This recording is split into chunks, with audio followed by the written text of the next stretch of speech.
The following is a presentation of the BellyUpSports Media Network. The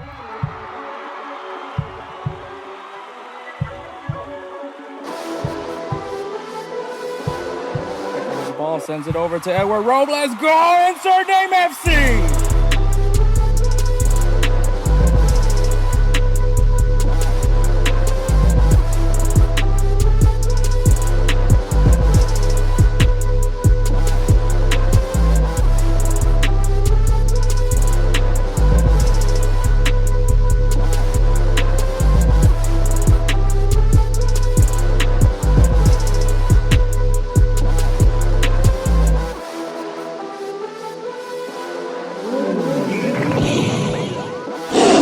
Let's go, InsertName FC! What is up, everybody? It is Hector Flores, host of the InsertName FC podcast, a member of BellyUpSports Media Network. Just me today. So this is all you're getting today. Edward, usually near the end of the month, Edward has to stay at work, and then also there's only two people at Edward's job, so he is definitely kind of fucked right now. So usually around near the end of the month, I kind of already know I'm not gonna have Edward. So it's literally just me today. So I'm gonna try my best to give you guys a pretty good show. We do have a lot to talk about. We do have headlines this episode. We're gonna do it's kind of like a midway, even though it's like I think there's like now 7 games left in the Liga MX season. So we're going to go ahead and start taking a look. There's some new changes in the Liga MX, so it's probably going to be pretty important to take that into consideration.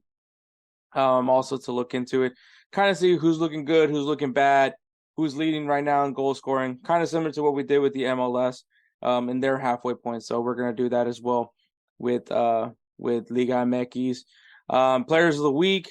Give you guys some games to look forward to this coming weekend, and do my closing thoughts on a topic. And I have it's actually something very something that I'm thinking about right now that we'll get there when we get there, obviously. But I gotta say, man, this week, man, what a week for the city of Houston, man.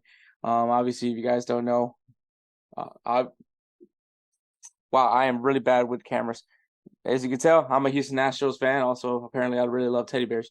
That's a graduation gift. So yeah. I feel like Ricky Bobby. I don't know what to do with my hands. Hey, look, Pikachu. If you guys are, obviously, you guys don't know this unless you're watching it through YouTube. Once again, subscribe, like the video, obviously. So obviously just another way you can listen to InsertName FC is through YouTube as well. But obviously Houston Dynamo win the US Open Cup. The Texas Derby was this past weekend. Really good crowd. Unfortunately, couldn't get a win. Couldn't get a goal in either. But a really great crowd over there at Shell Energy Stadium. Got to see Andres. Shout out to Andres Naranjo and Foxtrot. And shout out to Dynamo Fan TV. They hooked me up with some tickets. So I always appreciate Dynamo Fan TV. Try to get them on one day when I can. But aside from that, man. So Houston Dynamo, bringing some love to the team. The Houston Astros. They won the AL West. It took to the last game of the season, but they did it. So MLB playoffs is actually kicking off. It's kicking off. So the wild card. So the Astros aren't in the wild card. They get to chill till the division series. So that's really cool. Obviously, you can tell I'm an Astros fan. Don't let the blue and white fool you. This is a Salvadorian edition Astros hat. But yeah, I think.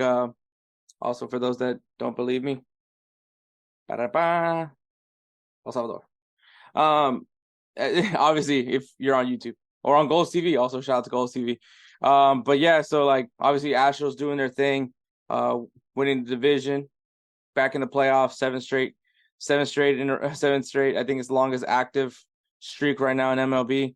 So well, in the American League, I know the Dodgers, they're currently having they're a pretty big active streak as well. But and then the Houston Texans, man, they're finally looking like a competent football team, American football team. But yeah, big win against the Pittsburgh Steelers. So it's a pretty good time right now to be a Houston sports fan. Rockets are kicking off their media day. There's some things going on with the Rockets. I can't really tell you. I'm not a Rockets fan. I'm actually a LA Lakers fan. But aside from that, man, city of Houston, there's a lot to be excited about. With the way the Dynamo are looking, also the Dash, man. But I mean, Dash, there's some things going on, but with the Dynamo and Dash, with the Dynamo doing their thing, the Astros back in the playoffs yet again, and now the Texans, man, looking pretty nasty, man. CJ Stroud, just what a quarterback, man. Definitely glad that we got him. But yeah, man. So really cool, fun weekend. I was really excited, really enjoyed this past weekend. I'm still very much exhausted from this weekend, but no, yeah, I was at the Dynamo game. Once again, shout out to Dynamo Fan TV. Hooked us up with some tickets to in the support section. That was actually the first time in my life that I've gone to a Dynamo game. In the supporter section. Usually, I've never been in that part of the stadium. Even back in the Robertson Stadium days, like my dad would get us tickets to watch the Dynamo, and it's usually just like a regular, in everywhere else in the stadium, but not at the supporters section, which is actually interesting because my dad was always intrigued by being where the supporters were. He thought it would be really fun. I always saw it and I thought it was looked like a fun area to be in. But once again, I just never came to be. I just never went over there. Never got tickets over there. But if you're trying to get into the Houston Dynamo, or the MLS, or because the one thing I will say about the supporter section for the Dynamo, it's I wouldn't say it's kind of like what Europe is, because I think the European support, well, I think they still have an amazing culture of fandom. Like their chants, their songs, they're also great. But the Dynamo, obviously, it's more Latin, more Latin originated, because it's the way the fans cheered, with the musical, with the instruments and all that. It's more Latin influence. So, but it's still really fun. So, I mean, if I would say definitely if it's your first time ever going to a Dynamo match, try to go to the supporters section, because you'll definitely get it's very infectious when you're in there. And I mean, it was really cool to see the stadium full. I think well, not full, but it was definitely fuller than we usually get. I think it was probably because it was also FC Frisco. But I mean, still a solid crowd. I mean, we could hear everybody. I could freaking feel people from the other sections, even doing the song, singing the songs and all that. So that was really cool.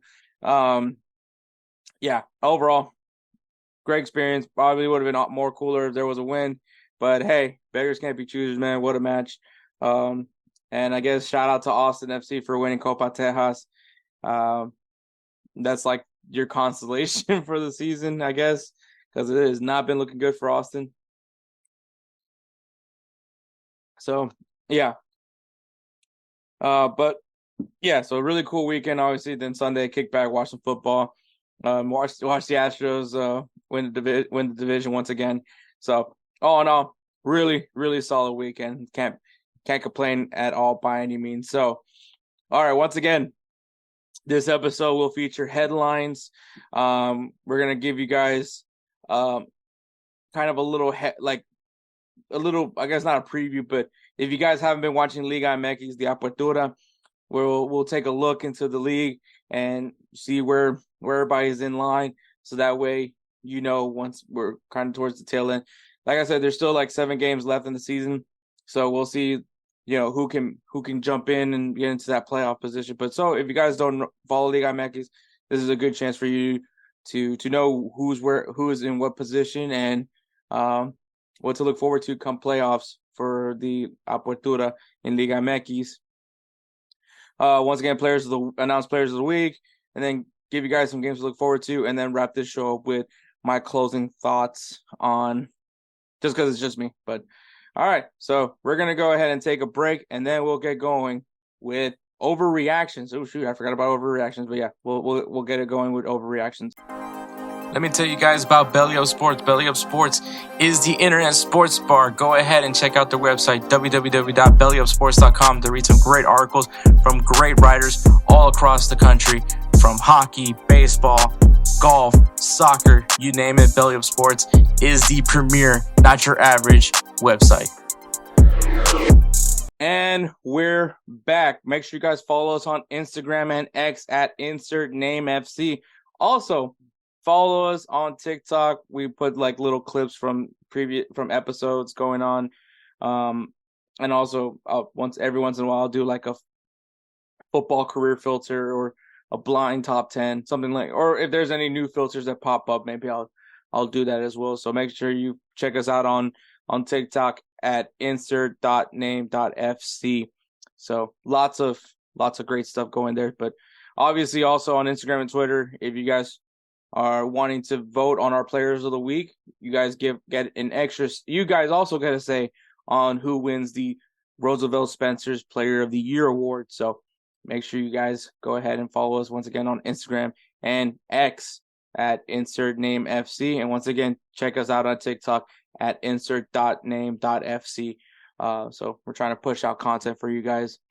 All right. So overreactions from this past weekend, man. Man, there's a lot, but I'm gonna say this right now, man. There's a hot seat right now for Ten Hag. There is a hot seat for Ten Hag. Things are not looking great over there, Manchester United. I think in reality, I think Manchester United should be very patient with Ten Hag. I think that's the kind, he's the kind of manager that you do want to like not rush it. Kind of similar to what happened with Mikel Arteta.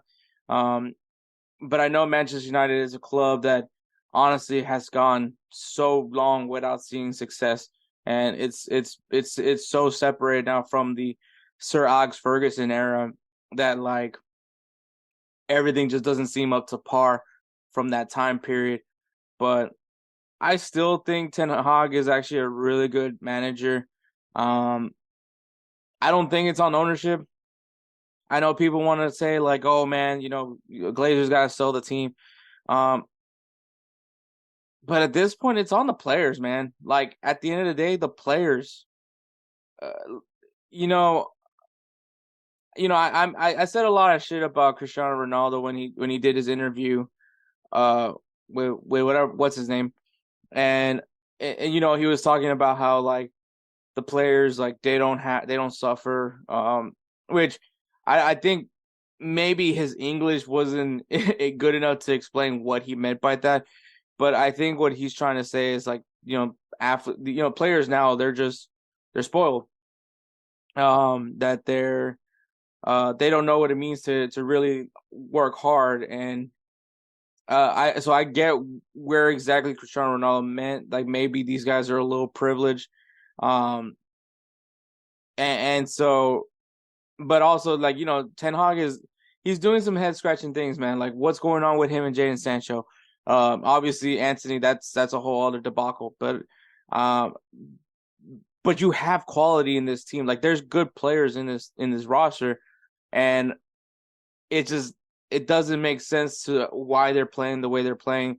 And so and once again, I think Ten Hag is actually a quality manager. I don't think it's on him, but the mentality of this team, like where is this all coming from? Because at the end of the day, man, Ten Hag is doing all the prep work, getting them ready in training, but when they get on the pitch, man, at the end it's on the players to execute. And I don't feel that from watching these Manchester United matches, man. So I definitely would say the hot seat is on. There's a hot seat. It's getting hot for Ten Hag. I don't think anybody can argue that it's not, because it is. It's not been up to par. Um, it has not been up to par in the Premier League. I'm gonna say in the Premier League because I think, obviously, you know, they're still in the Carabao Cup. Depending on how you rate the Carabao Cup, they're still in the Carabao Cup.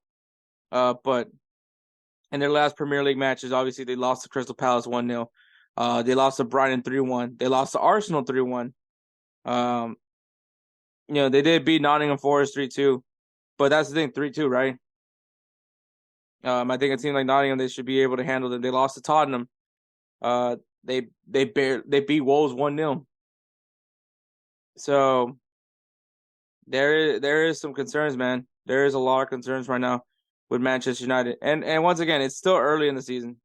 It's still so early, but they are sitting at 10th place with 3 wins and 4 losses. And like with 9 points, Manchester City has 8. Manchester City has double the points of Manchester United right now. And once again, it's still early. It's still early. It's October. We're not really gonna we're not really like InsertName FC. Like we're not really gonna start looking at the table till till December when we do our halfway point of the season kind of thing. So there's not a real concern there, but obviously if you're Manchester United and you're already a frustrated fan base, you just want to find a scapegoat at this point. Like you don't really care. But obviously everyone's been pushing the Glazer wagon for quite some time now, and trust me, I get it. I mean, I get for the disdain for the Glazers, but my thing is also, is it really a new ownership that this is that the team needs to be productive? And I don't think so. And I think the Glazers, say what you want, but they've gone out and got, they went out and they have not had an issue spending money. They went and got Anthony. They went and got Lukaku. They went and got, they went and got Pogba. It just didn't work out. But they go for it. Yeah, they were bust, but at the end of the day, you're not gonna know how these guys are gonna perform until they go out onto the pitch and play. And I think that's the fans wanted Pogba. Unfortunately, Pogba didn't pan out. The fans liked Lukaku. Maybe some may differ, but they got Lukaku. It didn't pan out.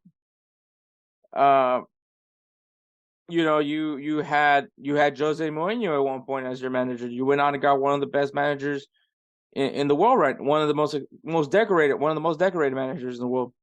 It didn't pan out. You went after Van Gaal. It didn't work out. So at that point, what's the real problem? Because the ownership is trying, right? They're going after the big guys in the market, right?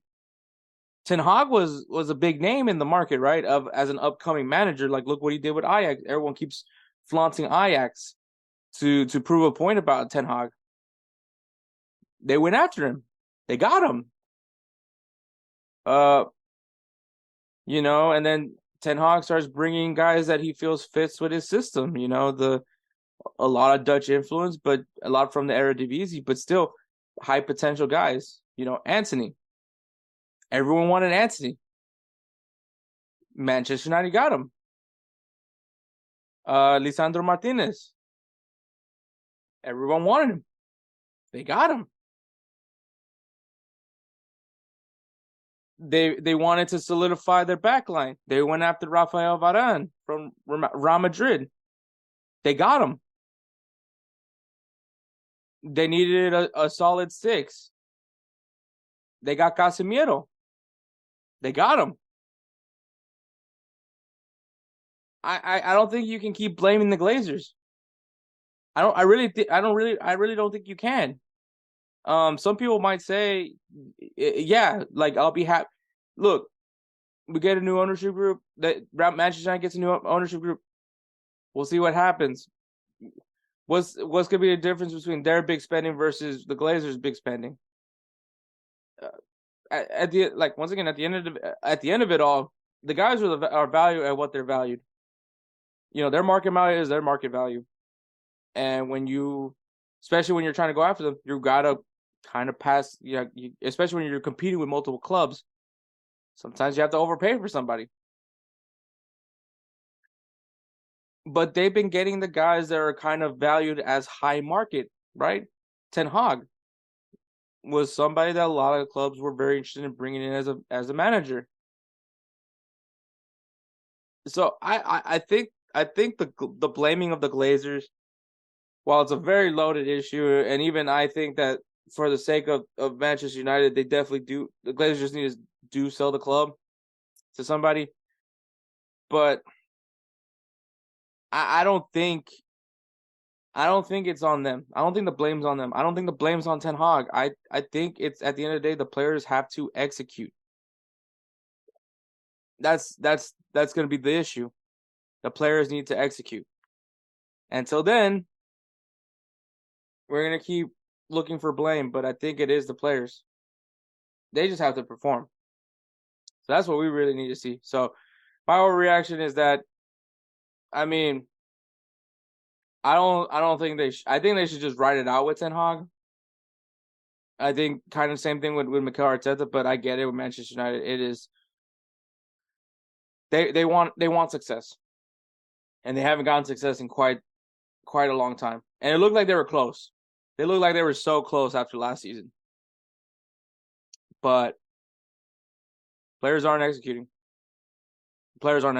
So I mean, I will say it's to me right now it's the players, because you got a lot of experience in that locker room, and for some reason, and people are gonna blame Onana.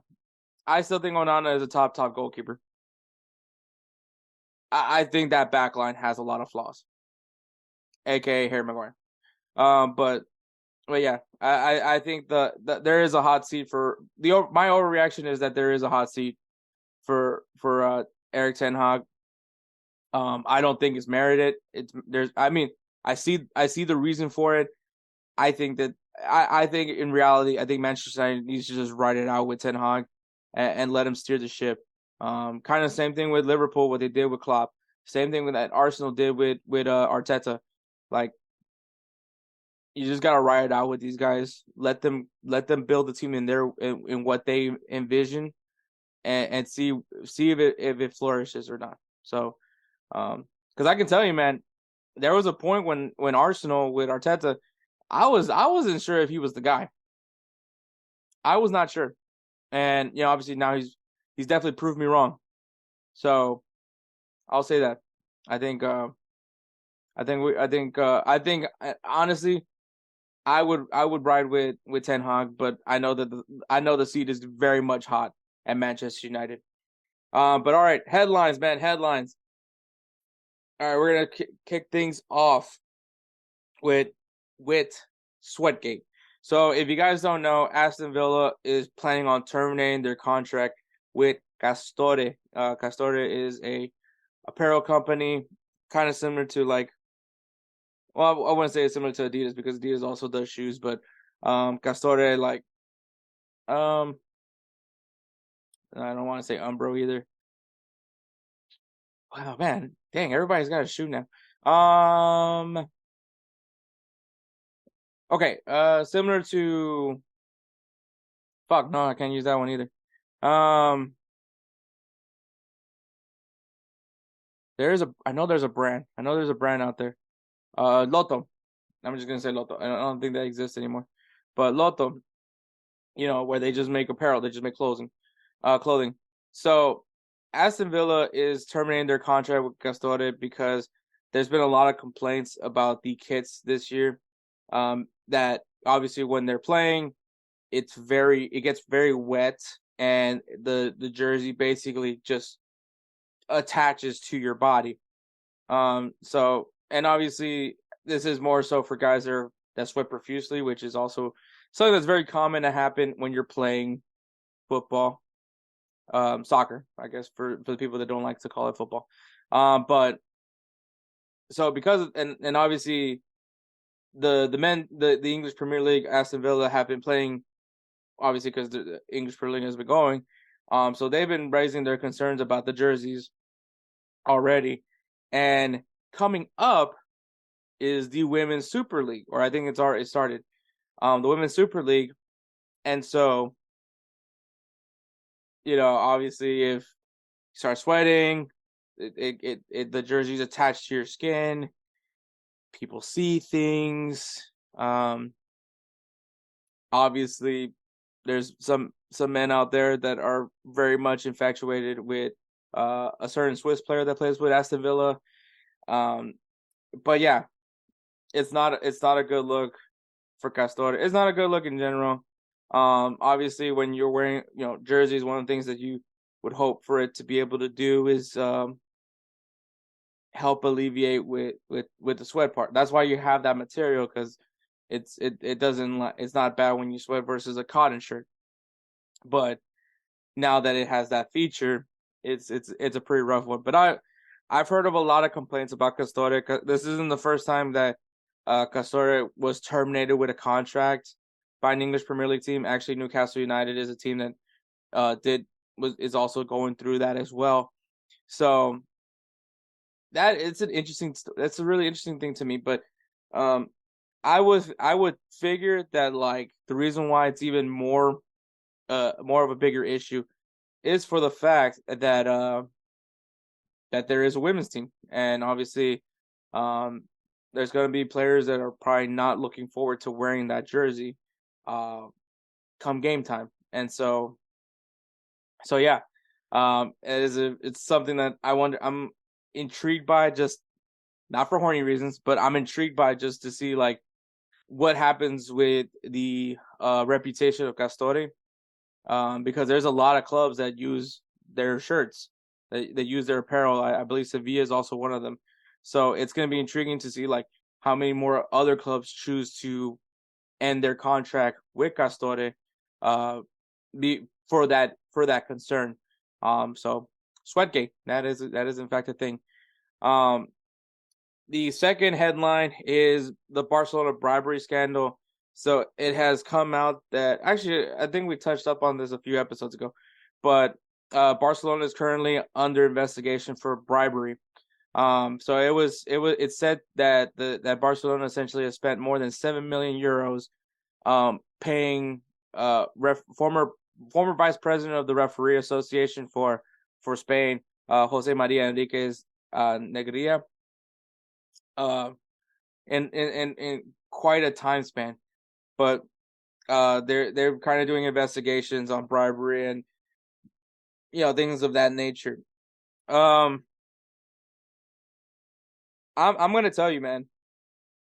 I am honestly gonna tell you that it's not shocking for me to hear that could be going on. I'm not saying like, oh man, no surprise, Barcelona's doing this. No, I mean like I'm not surprised. There's been constant stories of bribery in the game. 1 second. A bribery happening, and it's always the big clubs. Juventus had a big scandal. If you guys want to know a little bit more about that, go check out Bad Sport on Netflix. They did a whole episode dedicated to Juventus' bribery scandal. AC Milan also got hit with that same thing, with a bribery scandal.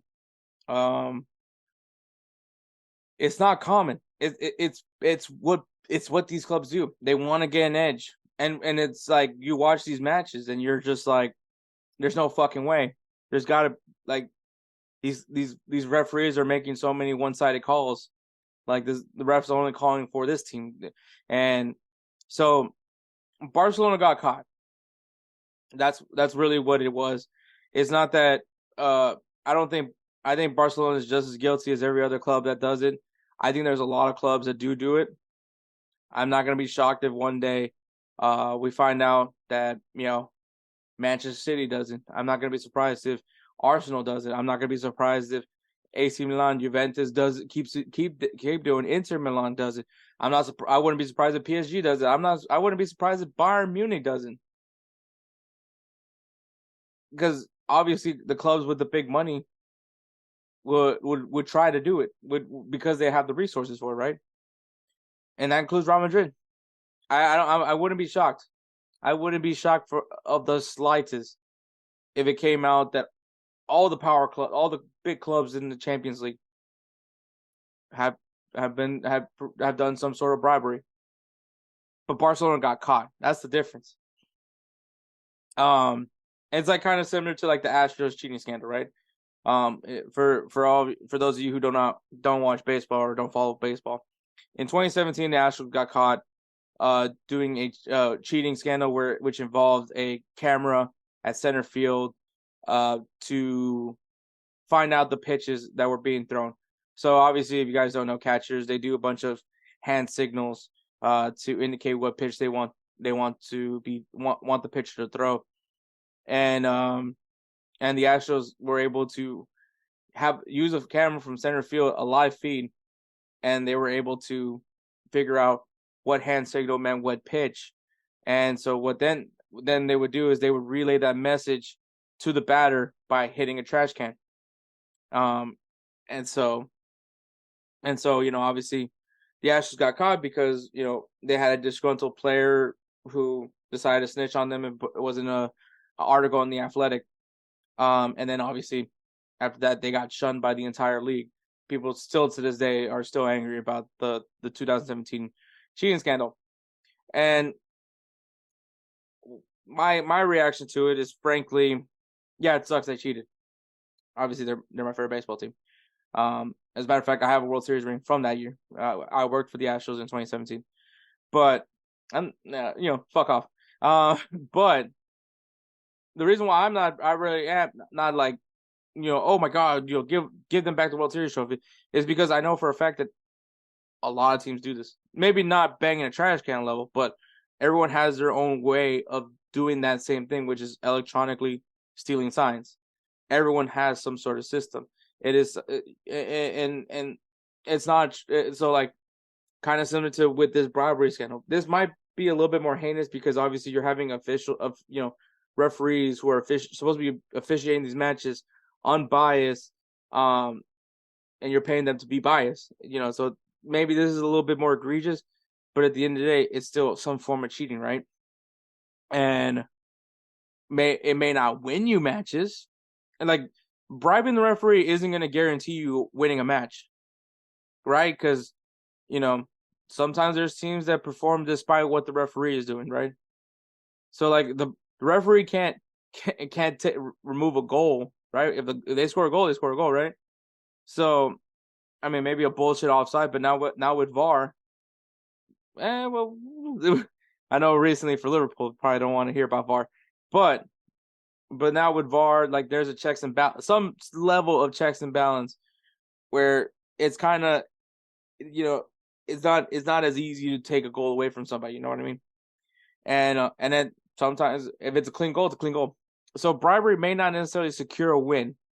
It will help in some case, but it's not going to be a surefire way to secure win, similar to what the sign stealing scandal was for the Astros. It didn't necessarily guarantee them wins. It gave them a slight edge, a slight better edge to win. And but because obviously now Barcelona has become the face of this bribery scandal. Once again, I guarantee you, there's a lot of clubs that do this. A lot of clubs. Not only in Europe, I would even say I don't be surprised if it's going on in Latin America as well, in Asia, everywhere. Like, don't be surprised that it's actually a very common thing in the game. But Barcelona got caught, and when you get caught, you become the face of it, right? Everyone hates you for it. Everyone's a hypocrite, but they are going to do it, and it's proven because Barcelona played Sevilla. Normally they would have like a lunch amongst the clubs, and obviously also Barcelona would then invite Sevilla's the big heads of Sevilla to come to their suite and watch the match with them. Sevilla refused to, and it was because of the cheating scandal. They refused to go eat with them. They refused to sit next to them because they are shunning them for this bribery scandal. Is Barcelona going to win? Well, I mean, they did win the game. But I mean, like, is Barcelona going to be able to overcome this? Probably. Obviously, I mean, even though they're technically broke, I'm sure they have still some resources that can help them at least not get fully suspended or stripped of titles or anything like that. I think that Barcelona will still come out fine. And then at the end of the day, people are going to move on from this. Why? Juventus got caught doing this exact same thing. And I don't see anybody shunning Juventus. So yeah, I don't see it. I don't see it getting tarnishing their and I the reason why I say this is because like corruption and football and soccer, it just goes hand in hand. It's like this financial fair play shit. It's to me it's a crock of shit. Financial fair play is like the ultimate like, okay, fuck you. Like, because to me, all the big clubs should be getting hit with financial fair play violations. Every club, not just Manchester City, not just PSG, like Bayern Munich. They are literally the example of financial fair play. They should be the fucking poster child of financial fair play. They literally dominate their league, and they do buy all the players from that league. PSG. I'm sorry, but that's what they're doing. Real Madrid probably should get hit with those violations as well. Maybe not recently, but definitely. Same thing with Barcelona. Same thing with all the teams in Europe, in England. There is a clear advantage with what some of the big teams are doing because they're able to go out and buy the best players in the world. Just pointing that out. I think so, and you don't see anybody complaining unless you're a fan of one of the teams that gets destroyed by them because you can't beat them out in transfers and you can't beat them out on the field. But yeah, so financial fair play to me is just the biggest crock of shit because it's not being policed. It's not being policed, and when they say they're gonna do something about it, they don't fucking do anything about it. So yeah, but the Barcelona bribery scandal, people will move on from this. It's been proven. There's a history on it. Once again, look at Juventus. Nothing really happened. So yeah. And the last headline is Napoli. So if you guys don't know, Napoli posted a TikTok of Victor Osimhen. And it was him. They had like a high pitched voice speaking as Victor Osimhen, saying, "Give me penalty, please. Give me penalty. Give me penalty, please." In a high pitched voice. And obviously, he gets, he's getting the penalty, and he misses the penalty. This man won you the league last year. He was the leading goal scorer in the Serie A last season. And you make a TikTok making him sound like some little bratty child. Give me penalty, please. And then it was a penalty that he missed.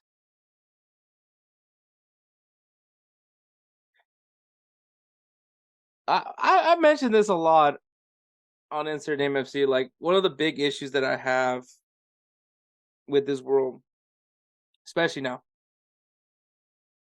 is not everything needs to be posted on social media. not everything needs to be posted on social media or some app. For example, the player, I think it was Kurt Zuma, the player that got everyone got pissed off at for kicking a cat, and how his brother thought it'd be a bright idea to put it on his Snapchat story. Like, where in that moment, and I'm going back to Napoli here. Where in that moment did y'all were like, oh, this is awesome. This is gonna be so funny. It's gonna be so awesome to post it on TikTok. This is your fucking star, and you decide to mock him on TikTok. The man that helped you win a Serie A trophy.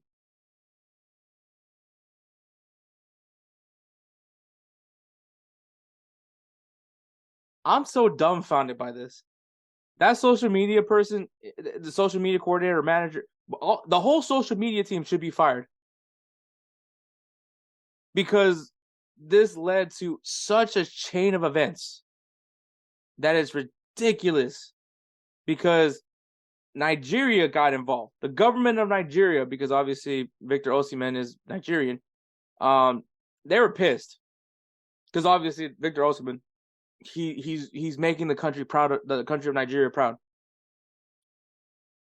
You insulted him. You disrespected Victor Osimhen for a funny TikTok video that really wasn't funny. You thought it was funny, but it wasn't funny. And it was disrespectful. I don't know why the Nigerian government's getting involved, but you know it. You know what? No, I can see why. Because I mean, like, I'm not saying that he is, but I'm sure if someone posted a disrespectful if whoever's the governing body of boxing were to make a mean a funny TikTok to them, but disrespectful TikTok of Manny Pacquiao, freaking the country of the Philippines is going to engage war in the boxing federation. So you know what? No, I can see that. I don't know if Victor Osimhen is the Manny Pacquiao of Nigeria. I imagine he's not, but obviously he's making the country proud. You know, he won the Serie A. He was the leading goal scorer in the Serie A. So of course he's making the country of Nigeria proud for how he's performing.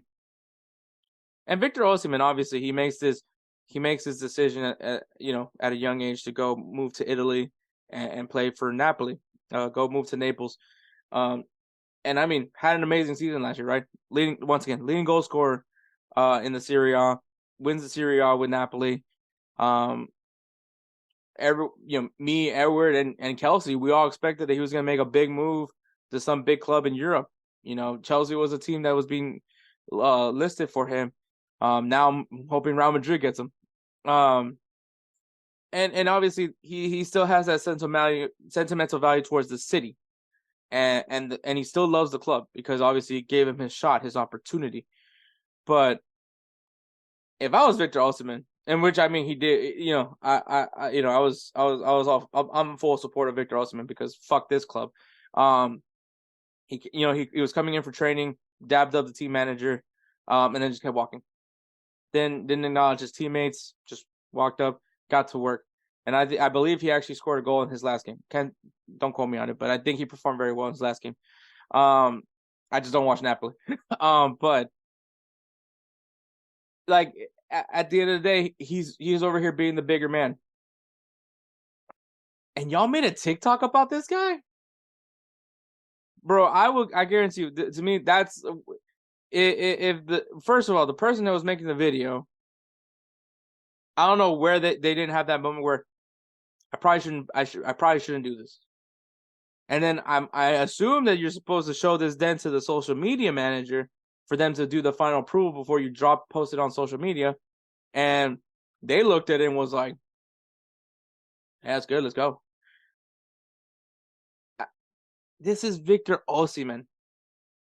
The man won you a Serie A. Like,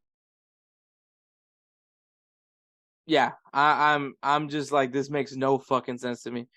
And once again, this goes back to what I say. Like, not everything needs to be posted on social media, especially shit that's gonna make you look bad. I'm not saying that like Kurt Zuma should have never kicked a cat. Like, I'm not saying, obviously don't kick a cat. But what I'm saying is, don't, it's in the privacy of your own home. We don't know how people live when they're within their own homes. We don't know how they are. We don't know if they're drug addicts, if they're serial killers. We're not gonna know until that shit comes out. Like, we didn't know Kurt Zuma kicks his cat, but it was posted on social media. I mean, I count Snapchat as social media. You post it on your story on Snapchat, and now the whole world knows you kick your cat. And it's like, shit. You don't need to put everything out on social media. Like, not everything the world has to see. And like, and what's crazy to me is that there was nobody in Napoli that looked at that video and said, don't post that. Not one person. Not one person. So, and I mean, I'll give props to Victor Osimhen for declaring that he's still loyal to the club. He's still loyal to the city. He didn't say the club. He actually said he was loyal to the city. But yeah, there's rumors now. There are rumors now that there's clubs ready to get him out of Napoli. I'm surprised he's still at Napoli. I thought he would have been one of the big summer transfers. But Real Madrid, who actually do need a 9, I'm actually kind of dreaming about this now. If I'm about to be ready to say fuck Kylian Mbappe, bring me Victor Osimhen. Actually, I am saying bring Victor Osimhen, because fuck Kylian Mbappe at this point. Unless he goes to Real Madrid, then I'll go back to praising him all day. But yeah, this is so stupid. This has to be the dumbest thing ever. Like, I don't know how a professional team would ever post a some sort of social media post that would disrespect one of their own players. That's what I don't get. I really don't get that part. Like, I mean, if someone wants to explain it to me, because I can't fucking understand why. I get like the little what would you rather shit. Like, I get all those things. That's just like fun social media crap. But I'm talking about doing a post that straight up just disrespects the player. Give me penalty, please. In a high-pitched voice. And then just to show that he missed the penalty. On your own social media. You took it down. I mean, everyone knows it. Everyone's seen it. But you took it down because after you got all that backlash, you realize how dumb it was. So, you chose to disrespect your fucking player. You chose to disrespect a player that helped you win the Serie A. You disrespected a player that was the leading goal scorer in the Serie A. Had he not been on your team, you wouldn't have done that shit. And so it's just so fucking dumb to me. Like, you really tarnished a relationship with a player because of this. You made your club look toxic because of this. Because now every player that now freaking Gabriel Vega, who chose to go to Saudi Arabia over Napoli, now he looks like, man, he knew something. You're going to make it so hard for yourself to find players. Because now I'm like, man, I don't want to be on their next TikTok post. And I'm sure Napoli will still be fine. It's a big club. It's a big club in Italy, but still. This guy, I'm not saying should be top over Diego Maradona, but I mean, he's definitely up there. He's definitely close. Still beneath, still below Maradona, because Maradona is going to be the all-time great for Napoli. But this man deserves a high level of respect, especially from being able to stay with the club for as long as he's had, be a consistent player for you, and have you win the Serie A. Leading goal scorer. And that's what y'all want to do? That's fucking pathetic. Yeah, y'all, I honestly tell you, you guys don't deserve a player like him. Like, he should fucking take his talents elsewhere. He should be taking his talents elsewhere. Because he deserves to be playing in the highest level. So, yeah, what a bunch of fucking morons, man. We're gonna take a break, and then we'll get going with our catch up with Liga MX. Spring has sprung, and our friends at Manscaped have the best tools for some spring cleaning. They've already helped you tidy up all the nooks and crannies of your body's basement, but this year, Manscaped can help you get the perfect presentation on that beautiful face with the new Beard Hedger Pro Kit. Make sure you look your best this spring by using code BellyUp20 to get 20% off and free shipping at Manscaped.com. It's time to tame your mane with the Beard Hedger Pro Kit. The sun is peeking back out, which means you'll have to show your face in the daylight again. So use the kit to make sure your scruff looks award-winning, whether you got glorious beard flow or some smooth, sleek cheeks. The kit starts off with the Beard Hedger, a waterproof cordless trimmer with a rotary wheel that gives you 20 hair cutting lengths, all with one guard. So no more messy drawers full of add-ons. It also comes with the titanium-coated T-blades that are tough on hair but smooth on your face, leading to a single-stroke efficiency that brings satisfaction one stroke at a time. The Beard Hedger is a high-tech piece of art in a travel-size package with a long-lasting battery, universal charging, and a strong motor. So what are you waiting for? Save 20% off and free shipping when you use the promo code BellyUp20 at Manscaped.com. That's 20% off and free shipping with the promo code BellyUp20 at Manscaped.com. Focus on the face and use the Beard Hedger Pro Kit for the cleanest look in the game. All right, and we're back. So, Liga MX. So, there's some new changes to the Liga MX format. I'm guessing now that we're a little bit more away from the pandemic. I guess 3 years to be more exact. They decided to kind of fix the format for the playoffs. So now the top 6 automatically make it to the quarterfinals, and 7th through 10th place have to qualify. They qualify for a play-in game. So obviously the 2 from the play-in games then go and play in the quarterfinals. I'm assuming against the 1st and 2nd place team. So here are the standings as of right now. In first place, we have America with 6 wins, 3 draws, 1 loss, with a total of 21 points. In second place, we got Tigres with 6 wins, 2 draws, and 2 losses with 20 points. Third place, we got Atlético San Luis, to be more specific, with 6 wins, 1 draw, and 3 losses with a total of 19 points. In fourth place, we got Juarez. With 4 wins, 3 draws, and 3 losses with a total of 15 points.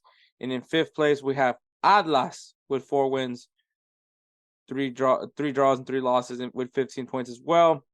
And with 4 wins, 3 draws, basically all of them have 15 points. Pumas with 4 wins, 3 draws, 3 losses with a total of 15 points. So that is the top 6. So these guys would automatically be in the quarterfinals. And I'm going to assume that, essentially if the things were to stay right now, America would play against the 8th seed team, and then Tigres would play against the 7th seed, which means that San Luis would play against Pumas, and then Juarez and Atlas would then face off each other in the quarterfinals. So that would essentially be the format. So for the play-in game, we have in 7th place Chivas de Guadalajara with 4 wins, 3 draws, and 4 losses, giving them 15 points. 8th place, we have Toluca with 3 wins, 5 draws, and 2 losses, giving them 14 points. And in 9th place, we have, I don't know why I said and. In 9th place, we have Tijuana with 4 wins, 2 draws, 3 losses, giving them 14 points. And then in 10th place, we have Monterrey with 4 wins, 1 draw, and 3 losses, giving them 13 points. Essentially, I'm assuming that Chivas would then play Monterrey, and Toluca would play Tijuana for the play-in game. And the lower seed depending on who wins. So, for instance, if Monterrey was to beat Chivas, they would have to play against America, being that they're the 10th seed. I'm assuming that's how it's going to be working. But the rest of the table, in 11th place, we have Club León with 12 points. 12th place, we have Querétaro with 12 points as well. Santos Laguna in 13th with 11 points. In 14th, we have Pachuca with 11 points as well. In 15th place, we have Mazatlan with 10 points. In 16th place, we have Necaxa with 8 points. In 17th place, we got Cruz Azul, who also have 8 points. And in 18th place with 8 points as well is Puebla. So that's the table. The leading goal scorer right now is Carlos Gonzalez de Tijuana and Harold Preciado of Santos Laguna, who both share the top spot with 7 goals. Leading in assists is Juan Brunera of Santos Laguna with 4 assists. That's interesting because obviously Santos is not right now in a playoff position. And having the leading goal scorer and the leading assist man. But leading the league right now in the Apertura, to be more specific, in clean sheets is Thiago Volpi of Toluca with 5 clean sheets. So at least Toluca is doing something there. And for me, the MVP of this season so far is Andre Pierre Gignac with 5 goals and 3 assists. So when you look at the tape, you're looking at the table currently right now. Biggest surprise so far, and honestly, I would say it's a tie between Atletico San Luis and FC Juarez, because they're in the top 6. Obviously they're looking at an automatic spot in the quarterfinals. So they're right now my biggest surprise. Obviously, these teams have kind of been like bottom dwellers in Liga MX for quite some time, but they've figured that have done quite the turnaround, and now they're in a prime position to be in the playoffs. So definitely my biggest surprise this season for the Apertura. If there is a team that I think could get into the playoffs, and they're not far from it, I think obviously León. You can never count on León. It's a team that you're just when you think of Liga MX players, at least recently, León is definitely a team that you constantly think about. They currently have 12 points right now. They can easily jump into that. And I mean, like I said, like 7 games remaining in the season. So 21 potential points. I'm not saying they're going to win it. They're not going to win, just clear, run the table or anything like that. But potential 21 points, especially if they're facing off of any of the teams that are in front of them, could be a big boost for León.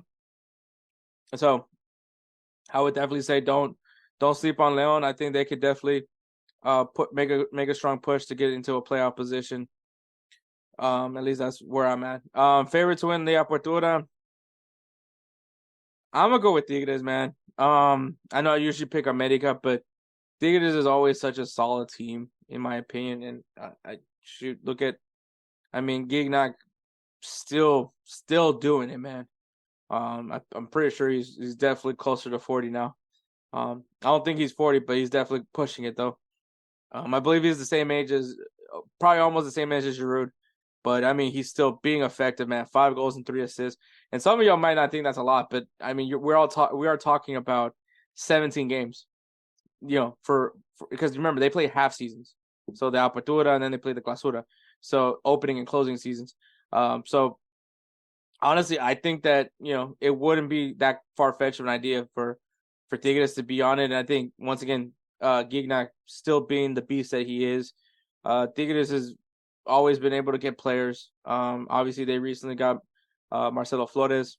I think they're working on getting either Marcelo Flores is now with Tigres or they're working on getting him. So, and yeah, they're loaded.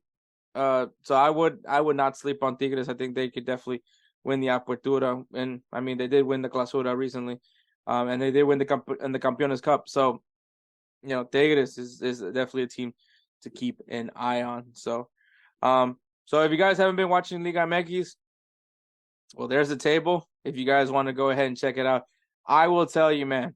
I think Liga MX is such a fun league. I love the passion of the fans. I love the competitiveness that they have in these games. It's a lot of excitement, man. It's just, to me, It's just really good soccer, man. So if you guys ever get a chance to catch a Liga MX game, catch it, man. It's so much fun. But yeah, so that is Liga MX so far. All right, Players of the Week. Players of the Week is brought to you by InTheClutch.com. InTheClutch.com is an amazing apparel company that helps with the players associations of Major League Soccer, Major League Baseball, National Basketball Association, National Football League, and so much more. They have amazing designs. And hey, man, get ready because MLB postseason is coming. So they're going to come out with some really sick shirts as well. So amazing designs. Material is amazing. I love the fabric. And the best part of it all, it has passed the Fat Boy test from Kelsey Coyne of High Low Sports. So I can tell you from personal experience, man, I really love this company. I have a lot of shirts from them. I'm a big Astros fan, so I definitely have some Astros shirts from them. I got a Jeremy Pena shirt, and I also got a Kyle Tucker shirt as well. I'm no longer a fraud. I've watched Ted Lasso. It's an amazing show. So I do have a Football is Life shirt in that Dynamo orange. So make sure if you guys want to check them out, go ahead, check them out InTheClutch.com. And if you guys want more incentive, if you use the code InsertName at checkout, it'll save yourself 10% off your your entire purchase. So thank you again to In the Clutch for being a great partner and the sponsor for Players of the Week. So Edwards Player of the Week is Angel Correa, who scored 2 goals in Atletico Madrid's 3-2 win against Cadiz. So solid performance for Angel Correa. His name always pops up at one point and for Players of the Week. And my Player of the Week is Jude Bellingham, who scored a goal and assist in Real Madrid's 3-0 win against Girona. Jude Bellingham, dude, he is him. He is him. An amazing assist with the outside part of his foot, curves it right and perfectly for Joselu. Great goal, and then scores a goal for himself just to make the statement that Real Madrid is not a team to be sleeping on. So solid performance. So congratulations to Angel Correa and Jude Bellingham for being our Players of the Week. Please go on social media, on Instagram and X at InsertNameFC. If you go to Instagram, it'll be on our stories. You can go ahead and vote for who you think should be Player of the Week between Angel Correa and Jude Bellingham. And if you go on X at InsertNameFC, you'll see the post for Players of the Week. In the comment below will be a poll for you to vote for who you vote between Angel Correa and Jude Bellingham. So please go on there. Follow us on Instagram and X at InsertNameFC and submit your vote. Who you think should be Player of the Week between these two players. So thank you again. All this will go into our ballots for our votes for the Roosevelt Spencer's Player of the Year award that we do give out at the end, near the end of the year, at our end of the year episode. So make sure you guys put in your votes so you can make sure that your player is being well represented for the Roosevelt Spencer's Player of the Year award. So once again, thank you, In the Clutch. Use the code InsertName at checkout and save yourself 10% off your purchase at InTheClutch.com. All right, there is some games to look forward to this coming weekend. We have in the MLS, Atlanta United versus the Columbus Crew. Things are getting tighter in the MLS, man. We're kind of near the end of the season. Teams are trying to fight for playoff position. Teams are trying to make it to the playoffs. So things are, and this right now is a pretty good matchup with some playoff implications from Atlanta United and Columbus Crew. And Orlando City SC taking on New England Revolution. So that's some pretty good matches. In Liga MX, we got Chivas versus Atlas. It is the Battle of Guadalajara. So it's going to be a good one. And Toluca taking on Querétaro. Obviously, Toluca wants to improve on their position to maybe secure a quarterfinal spot in Liga MX. In Ligue 1, we have Stade de Reims taking on AS Monaco. It's going to be a really good matchup. Obviously, Stade de Reims has that guy that does not have an UEFA license, so team's still rocking with him. Love to see it. And then RC Lens taking on Lille. So some really good matchups there in Ligue 1. In the Bundesliga, we got VfB Stuttgart taking on VfL Wolfsburg. Really solid game. Maybe check out Kevin Paredes. Ooh, you know what? This is a good time to mention something here. So I'm actually getting back into card collecting. and I've never really had soccer cards before. Never really collected them, but I just decided to go get myself the Bundesliga packs from the previous season, and I just got me. If it would let me show a little bit on, it's not gonna focus.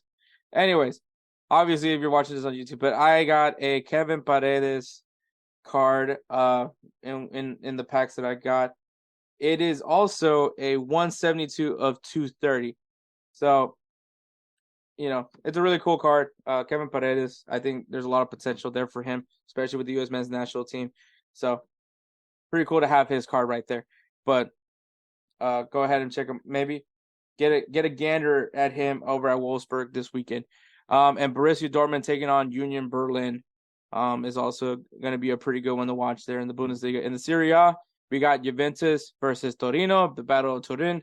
So that's going to definitely be always an intense matchup.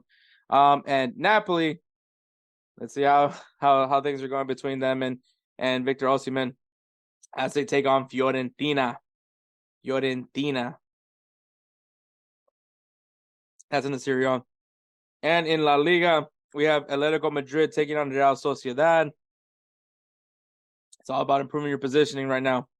And Granada versus Barcelona. So some really, really big matchups going there in La Liga. In the English Premier League, we have Brighton taking on Liverpool. Brighton looking really good.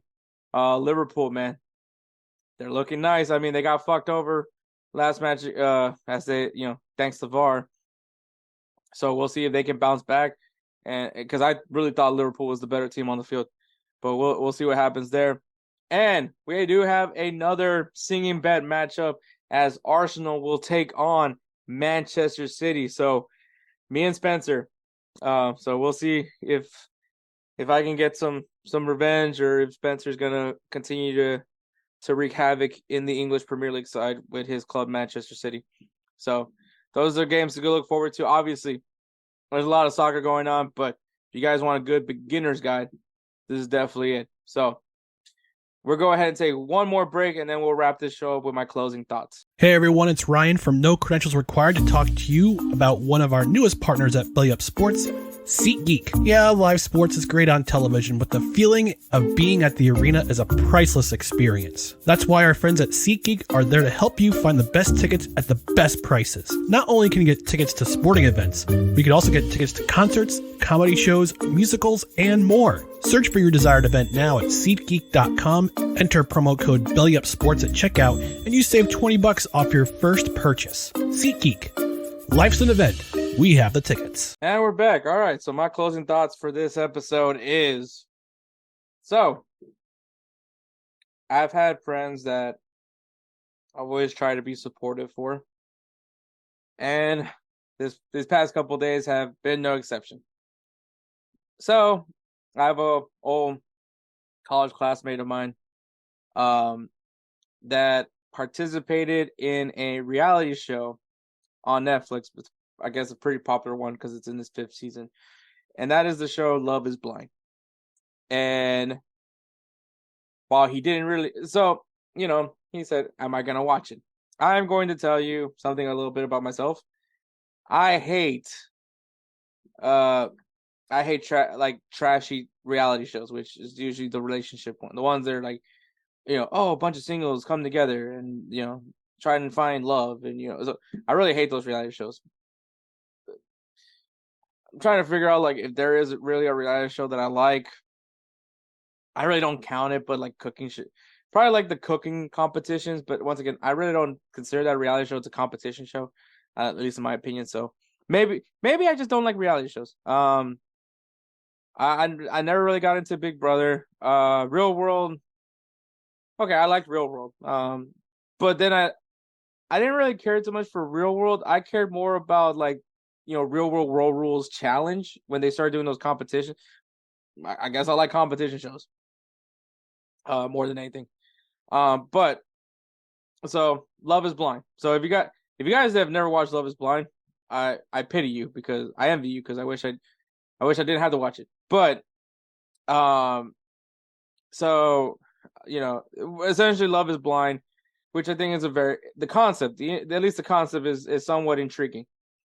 So the concept is that you can't see the person you're talking to. So they get a bunch of singles, and I guess this season it featured Houston singles, people from Houston.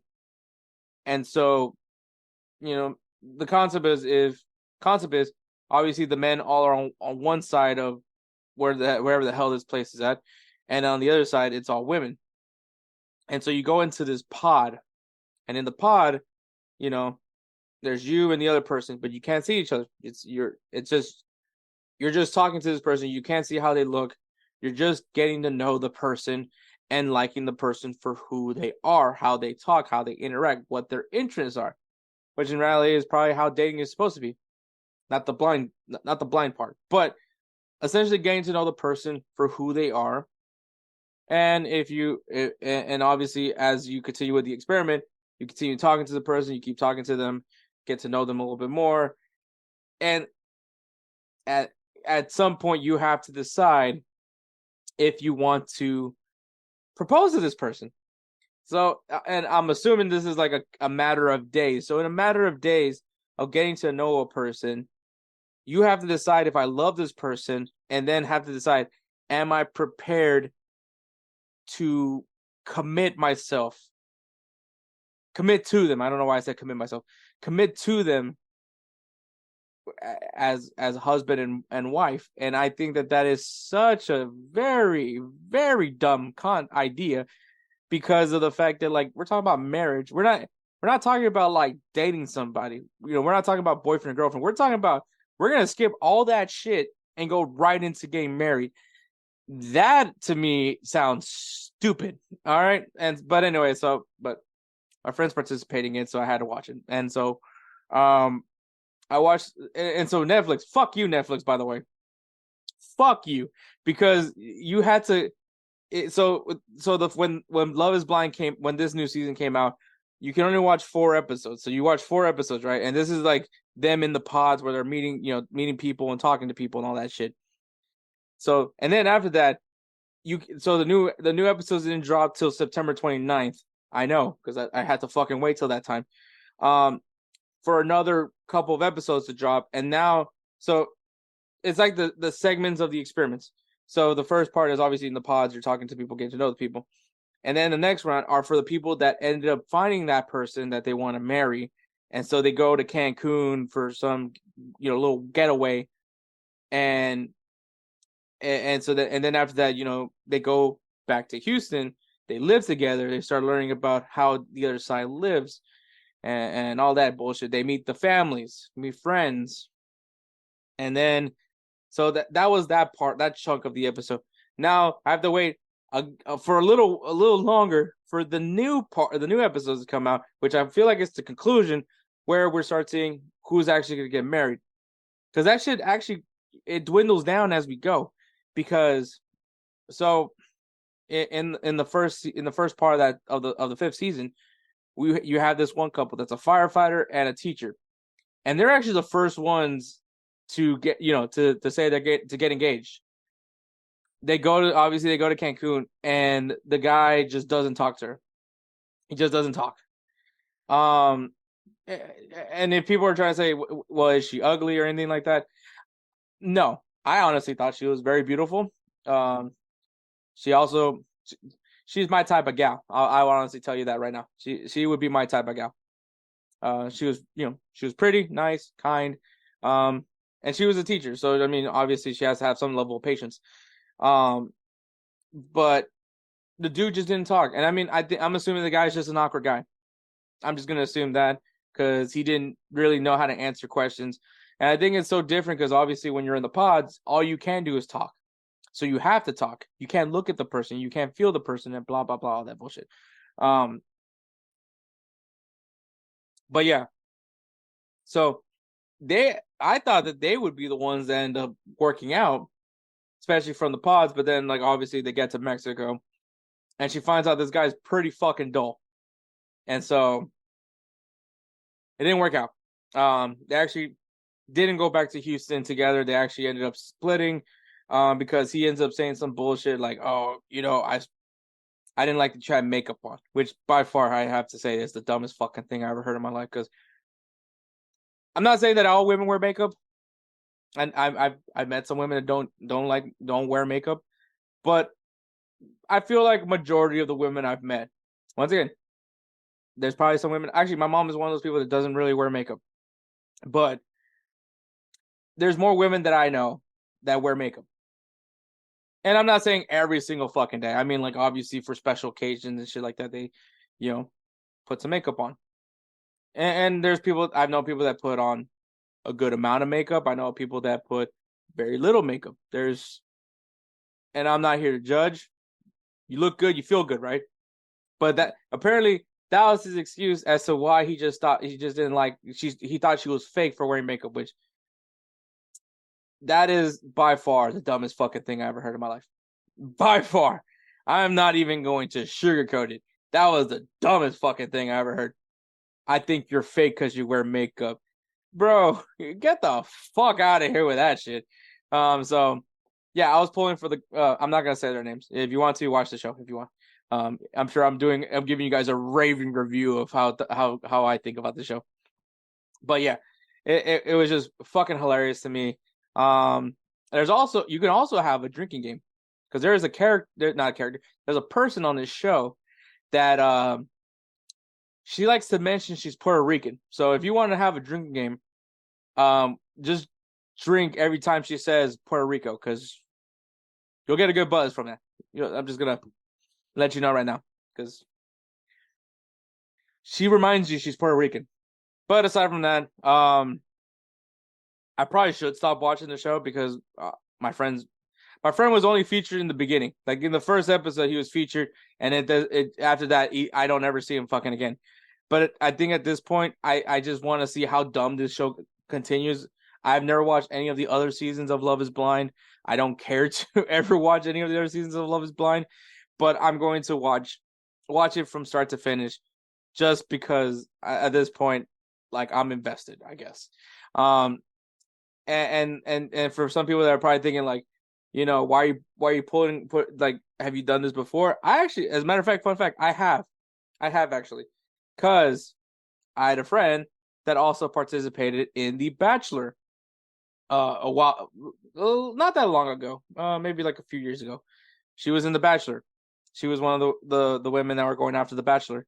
So I watched The Bachelor in support of her. She did not win, and I think thank God, because the guy was a fucking moron. But I can't tell you. I can't honestly tell you, because I haven't watched another Bachelor ever since. Nor will I ever plan on watching another Bachelor, unless I have a friend that's participating in The Bachelor or The Bachelorette. But I would say, if they were to continue doing, Love is Blind, we need to shake things up here, man. Like, if we're really gonna say love is truly blind, and I would honestly, like, if love is truly blind, we need to raise the stakes here. I'm looking at you, Nicholas Shea. I don't even think Nicholas Shea is watching this, but maybe one day you'll stumble on this.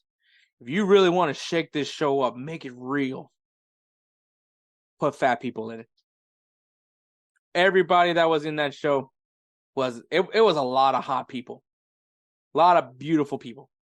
I'm not saying that they're ugly in any way. Everyone's beautiful in that show. Even the guys, dude. Some of those guys were studs. But let's make this real. Let's get some fat people in there. Let's really shake it up. Like, I mean, really do it right. Like, if love is really blind, you will love that person regardless of their weight. So that's my whole thing. But aside from that, stupid show. Fucking stupid. I think it wouldn't be as bad if the fact that marriage wasn't if marriage wasn't at the end of the tunnel.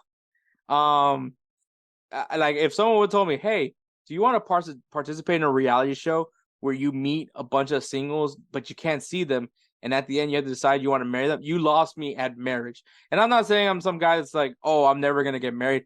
It's not that. I'm just saying I'm not going to marry somebody that I just met. That's my argument for that. And so, like, that's not realistic. That's not how life works by any means. So that's the only reason why I would never participate in that show, would be because I'm not trying to get married right away. And then obviously I don't think I'm Love Is Blind material. Obviously I'm fat. I'm also not the Bachelor. I would love a Bachelor where there's just fat people in the Bachelor. I think that would be, sign me up. I'll watch that one. But like, once again, I wouldn't participate in it because you're talking about marriage. That's fucking scary. Once again, you just barely met the person. You're not really gonna. And then also, like, especially with the Bachelor, because it's like nothing but people one gender and just this one person of the opposite sex. I mean, I'm assuming camera crews and all that, but, and I've heard some stories. I have friends that are like super into the Bachelor, but at the end of it all, right after like you shrink your options down to like to the one person, you're supposed to marry them.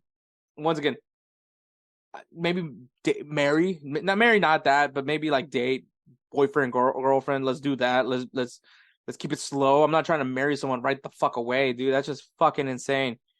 But I digress. But yeah, that's the Love Is Blind is stupid, but I gotta support my friends. So there's that. Want to give a shout out to the Belly Up Podcast Network. Check out their website, BellyUpSports.com. Follow them on Instagram and X at BellyUpMedia and at BellyUpSports. Lots of great stuff, man. They're going to be very busy, especially with the MLB postseason going on. Football's going on. College football's going on. So lots of great stuff going on over there at Belly Up. So go ahead and check them out. Not your average website. Shout out to GolzTV, man. If you're watching us through GolzTV, man, I love it. GolzTV is essentially the Netflix, the Hulu of soccer content. If you've had trouble finding just content on soccer, whether it's, you know, maybe a specific MLS team, maybe you want to learn more about the MLS, or maybe you just want the Americans' perspective on the beautiful game, GolzTV is going to give you all that. It breaks it down to categories so you can find exactly what you're looking for. We're in there, so you guys can go ahead and check us out there. But also they have some great original content like Yanks the Round Table and Wake Up MLS. So they do have an MLS show and a show where they talk about the Premier League. So go ahead and check them out, man. And I'm sure that there's something for everyone there. If you're a St. Louis SC fan, they got you covered. If you're Atlanta United fan, they got you covered. Houston Dynamo, they got you covered. So go ahead and check them out, man. GolzTV. Follow them on Instagram at GolzTV. Once again, at GolzTV on Instagram, and on X at GolZ_TV. Once again, on X at GolZ_TV. And of course, man, I always got to give love to this guy. He makes the beats. He has to edit our singing bets. And that's, of course, our man, Roosevelt Spencer. We love him so much. We named the award for the Player of the Year after him. So the namesake of the Roosevelt Spencer's Player of the Year award. He does everything. He does so much for us, man. We can never thank him enough. So if you like our beats, our intros, our outros, you like how our audio sounds whenever we do these singing bets, hit him up on Instagram at That Guy Dope. Once again, at That Guy Dope. If you need beat work done, man, because he'll help you out. He's done a great job. We always recommend him to everybody on Belly Up. If anybody in GolzTV needs some beats, hit up Spencer, man. He has no problem helping you guys out. So once again, thanks to him. That is it, man. That is episode 140. Jesus Christ, what episode are we on now? I think it's 146. I think it's 146. It is 146. So thank you for listening to episode 146. Catch us next week for episode 147, where I'm sure we'll be talking about more footy. So thank you so much for listening. Catch us next week. Take care, guys.